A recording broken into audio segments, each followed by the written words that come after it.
নমস্কাৰ মোৰ মৰমৰ বন্ধু বান্ধৱীসকল। আজি নামঘৰত যাব ওলাইছোঁ। গাঁৱৰ নামঘৰত নহয়, কিন্তু কোন নামঘৰত যাম ভিডিঅ'টো শেষলৈকে চালে জানিব ৰ'ব। তুমি কি চাইছা?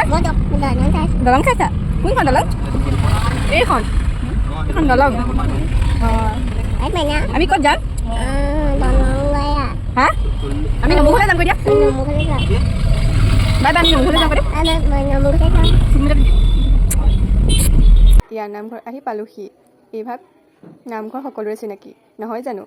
হয়, আজি আমি আহিছোঁ মহাপুৰুষ মাধৱদেৱে প্ৰতিষ্ঠা কৰা ঢেকীয়াখোৱা বৰনামঘৰলৈ। এই নামঘৰ ভাগ অসমৰ যোৰহাট নগৰৰ পৰা প্ৰায় 12 কিলোমিটাৰ পূৰ্বতে অৱস্থিত। পবিত্ৰ ভাদ মাহৰ অখণ্ড নাম কীৰ্তনৰ বাবে নামঘৰলৈ অগণন ভক্তৰ ভিৰ হোৱা এয়া সকলোৱে দেখা পাইছেই নহয়। তাৰে ভিতৰত এগৰাকী ভক্ত হ'লোঁ ময়ো। বাৰু, জনাই নজনে আজি বহুত কথাই কৈ দিলোঁ, বেয়া নাপাব আকৌ দেই। আৰু মোৰ ভিডিঅ'টো শেষলৈকে চোৱাৰ বাবে বহুত বহুত ধন্যবাদ। বাৰু, আজিলৈ আহিছোঁ। আকৌ নেক্সট এটা মিনি ব্লগত লগ পাম। আজিলৈ বাই বাই।